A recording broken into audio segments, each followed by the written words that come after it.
Hello everyone. Today we will be dealing with the last part of the chapter, that is pastoralism in Africa. Now when we talk about with reference to Africa, first we should look at the geographical location, and secondly what does this geographical location have an implication on the pastoral life. As we know, like India, Africa has also been ruled by white colonizers, and they have settled over there. Now Africa was a very resource rich area which had vast areas of pasture land available, and basically not simply pasture land, there were wide areas available which were patches which were extremely rich in natural vegetation, and there were several communities which were residing at these places. So what happened is that when these white settlers came to Africa, they tried to disturb their natural hereditary, and in that respect the laws which were followed were totally restricted and changed and altered with their coming, right. So pastoralism in Africa, while we talk about, we will refer here to certain particular communities which were dependent upon these activities. And when we studied about the case of India, जैसे कि हमने वो changes India के case में देखे थे कि जैसे जैसे लैंड्स ग्रेस करने के लिए कम होते गए तो it started affecting the communities as a whole, वही चीज़ हम अफ्रीका के कॉन्टेक्स्ट में भी देखेंगे कि जब यहाँ पर चेंजेस होना स्टार्ट हुए और जब कॉलोनाइजर्स ने आकर एरियाज़ को रिस्ट्रिक्ट करना स्टार्ट कर दिया, बॉर्डर्स ड्रॉ करने स्टार्ट कर दिए, so it started affecting their culture, their lives also in the same manner. So we will begin with pastoralism in Africa, right. So when we study, first look at some of the estimates which are related to this occupation.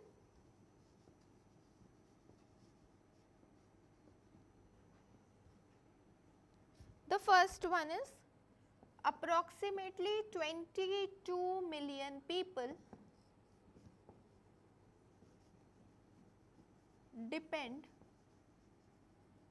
upon pastoral activity.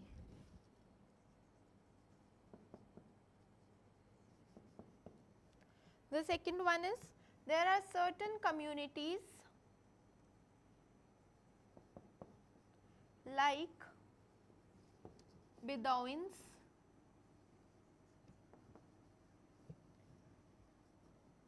Maasai, Somali, Boran and Turkana.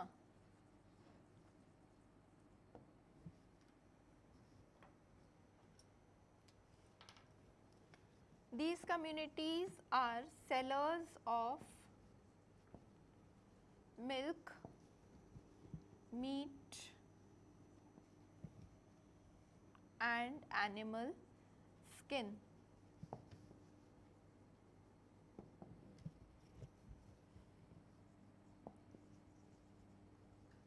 Others have combined it with agriculture.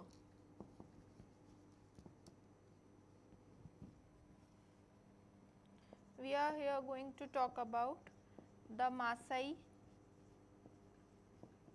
cattle herders who live primarily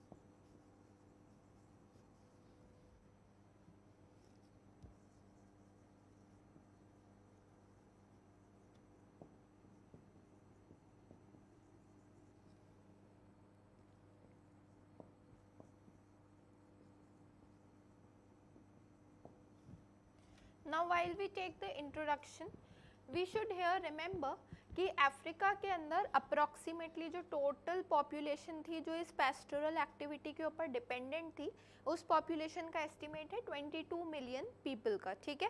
अब जब हम 22 million people की बात करेंगे तो these were separated out or these were divided into different communities, like we have the names of some of the communities, like we have Bedouins, we have Maasai, we have Somali, Boran and Turkana. So these were certain communities which were dependent upon pastoral activities. These communities basically जब ये लोग rearing कर रहे हैं तो these communities were basically dependent upon cattle rearing. Cattle rearing के ऊपर dependent थे और उसी के बाय प्रोडक्ट्स को सेल करते थे, जैसे we have milk, meat and the skin of animals. So these were dependent upon, these communities were sellers of all the three products. कुछ अदर कम्युनिटीज़ जिनके नाम हमने यहाँ पर मेंशन नहीं करे हैं but still were dependent upon pastoralism, उन लोगों ने अपनी नोमैडिक लाइफ को गिव अप करके और एनिमल्स की साइज को श्रिंक कर लिया था, कम कर लिया था, और उन एनिमल्स के साथ साथ they have combined it with agriculture. So this was one of the common means through which they used to give up their nomadic life and combined it with agriculture, right? We are here particularly concerned with one of the communities which is the priormost community in Africa and which has the highest proportions of people engaged, like the Maasai cattle herders was one of the famous communities there, and this community resided primarily in the eastern part of Africa. The population estimates are approximately 3 lakh were living in southern Kenya and 1,50,000 were living in Tanzania, right? So when we come to know about the estimates, how did the lives of this community, particularly the Maasai cattle herders, changed after the coming of white colonial settlers over there? So we move on to there, that what problems have emerged. So we will see where have the grazing lands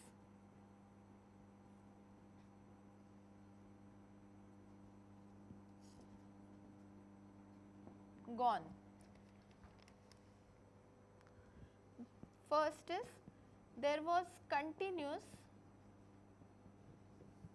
loss of grazing lands.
Okay.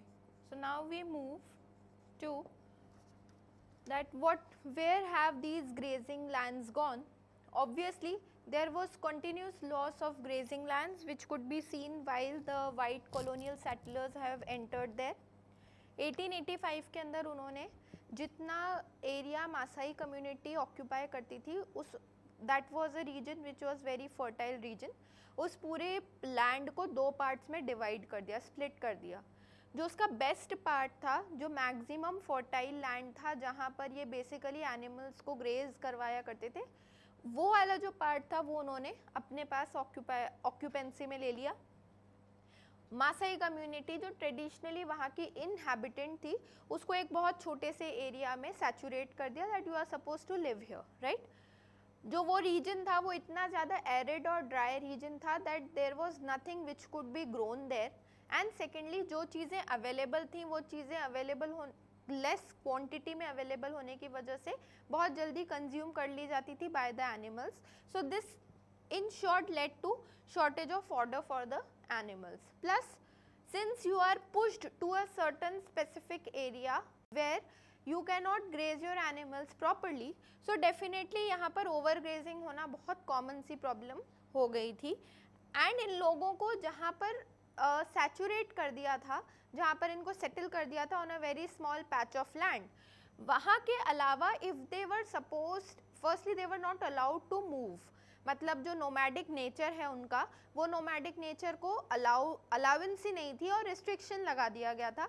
If you are given permission, you were supposed to enter that premise with a entry ticket or a permit, a permission from the colonial person, and after that you can enter their premises, as we had, this is the same reference as we had studied in the case of India as well, right.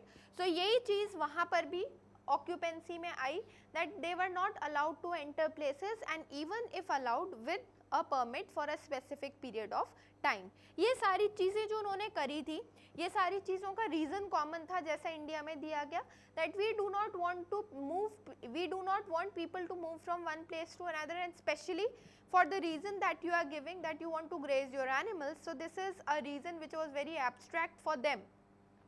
उन लोगों ने ये सारे changes जितने भी introduce करे थे, ये सारे चेंजेस का एक होल सोल पर्पस था, that was in the name of development, right, that in the name of development they wanted that whole area should be covered and made and converted into cultivable land or something, anything of the productive sort.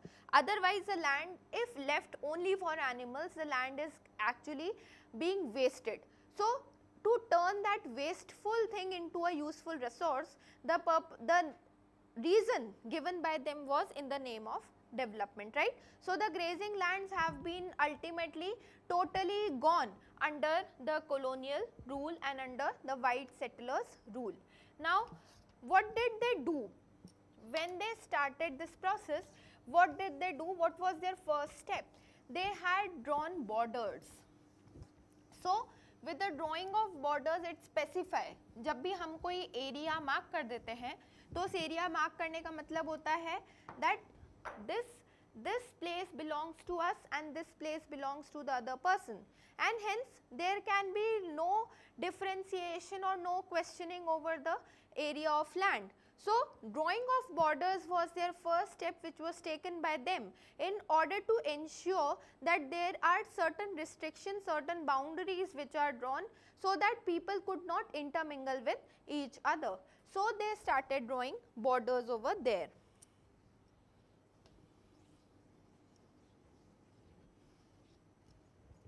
So we move on to our next heading. The borders are closed.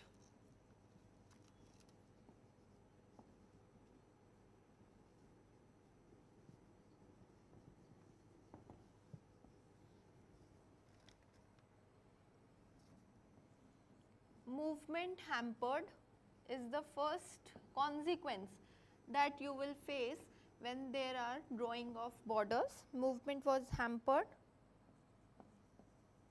Without permits,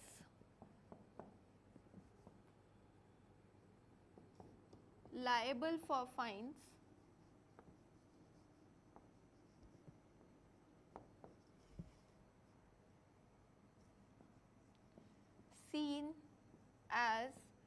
dangerous and savage.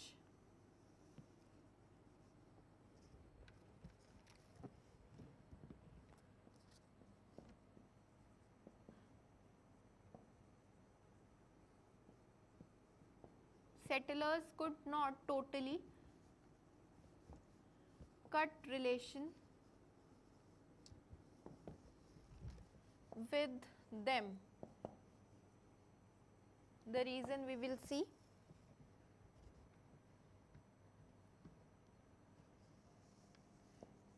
This did not stop trading, but were put under scrutiny. कुछ restrictions थे कि borders के draw करते ही changes क्या क्या आए. सबसे पहला चेंज था कि उनका मूवमेंट जो था वो मूवमेंट हैम्पर होना स्टार्ट होता है, मूवमेंट रिस्ट्रिक्ट होना स्टार्ट हो जाता है. So the first change was movement was being hampered. The second change we had studied there कि without permit they were liable for fine. Those who had permit for a fixed time period were allowed to enter the premises. These pastoral communities were seen as dangerous and savage. Dangerous and savage in the sense that most of the people were belonging to the tribal communities first. The second reason that since they were tribal, so they had a nature of movement. So they were seen as dangerous and savage. The settlers who came there, they could not totally cut off their relation. They had to maintain friendly relation with these communities for the purpose of providing them with labor. अगर मान लो कि उन्होंने उसी land पर conversion किया है तो they will require labor to work for. So they could not totally cut off relationship with them. And this did not actually stop trading, but this trading was put under scrutiny, right? So this was the impact when we see that the borders were drawn. Moving on further, जब borders उन्होंने borders draw करे तो definitely उन लोगों को तो एक arid land पर उन्होंने shift कर दिया था. So what does this have an impact on the people? The impact was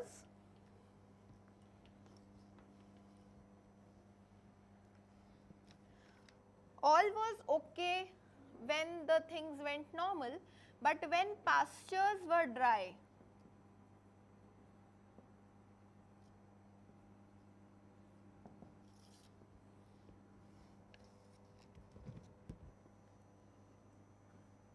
starvation,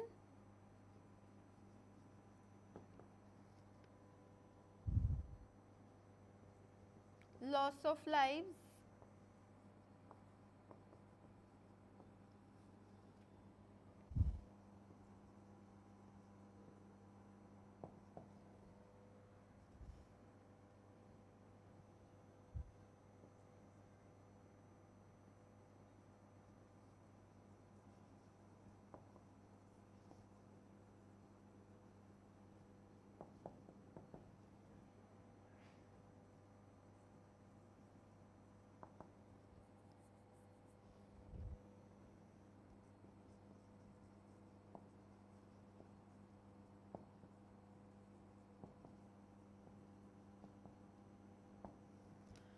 okay जब पास्चर्स बिल्कुल ड्राई हो जाते थे उनको तो वैसे ही एक सेमी एरिड लैंड पर सैचुरेट कर दिया था where there was conditions of dryness. थोड़ा बहुत कंडीशन में इम्प्रूवमेंट जिस टाइम पर बारिश होती थी उस टाइम पर होता था, बट उसके अलावा जब पास्चर्स ड्राई थे तो डेफिनेटली एनिमल्स के अंदर स्टार्वेशन बहुत ज़्यादा था, plus with respect to human beings also. This led to loss of lives of the animals on a very large scale, and estimates and inquiry show that approximately in time span of 2 years, the half of the cattle population of the whole community, Masai Mara community, which they had, half of the population of the cattle died. But in this, not all were equally affected. There were some people who were affected more by the changes and some who were affected less.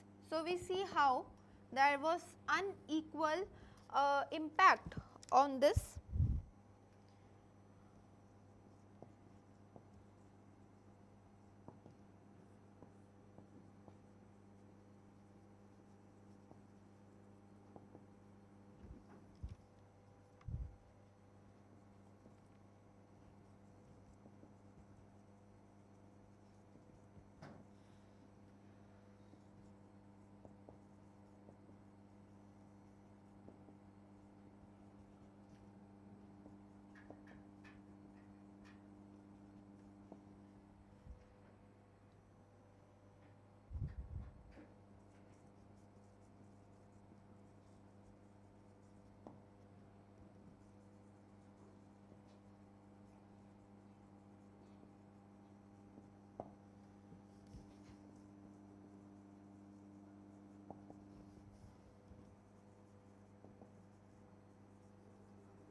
Okay, equally affected community सारी नहीं थी। जब colonial rule नहीं आया था उससे पहले उनकी जो सोसाइटी थी वो दो पार्ट्स में स्प्लिट होती थी। Some were categorised as elders and some were categorised as warriors. Elders वो लोग थे बेसिकली जो एज में ज़्यादा थे और जो लोग काउंसिल फॉर्म करे हुए थे, बेसिकली वहाँ का जो डिसीजन मेकर्स थे उनको ये कैटेगराइज किया हुआ था एल्डर्स। और जो वहाँ का यंगर एज ग्रुप था which had to learn some fighting skills and which who were basically the working age group, उन लोगों को कैटेगराइज किया गया था वॉरियर्स। तो जब कॉलोनियल रूल आया तो उन्होंने इस स्ट्रक्चर को डिसमेंटल कर दिया था और सभी को बराबर लेवल में ले आए, that no one is categorised as elders and warriors. Now this is their customary practice कि उनकी हायरार्की को आपने एक तो डिस्टर्ब किया। No one has the right to disturb anyone's hierarchy and this hierarchy was disturbed. Raiding उनके यहाँ पर एक बहुत इंपॉर्टेंट प्रैक्टिस थी जिसमें वो अदर विलेजेस में जाकर एनिमल्स को हंट करके लाया करते थे या फिर एनिमल्स को दूसरे विलेज से अपने विलेज में लाया करते थे। This was to maintain first relations with one another, first reason. Second reason ये था कि भाई in case of the buying and selling of animals you come to know about various other species also। इसके लिए movement करना ज़रूरी है, तो उन्होंने अपने आने के बाद इस रेडिंग को यहाँ पर बिल्कुल पूरी तरीके से स्टॉप कर दिया था and this raiding practice was banned. So this was the time when they started disrupting the actual hierarchical order of their society and this affected the Maasai Mara community very badly. So we come to the conclusion that under unnecessary barriers there was a distinction created between the rich and the poor which was not required at that point of time। उस point पर ज़रूरत नहीं थी because they do not have this division। This division was basically started by them and this led to bifurcation in the society। So we end the chapter pastoralism over here. We will begin with the next chapter in the next lecture. Thank you so much.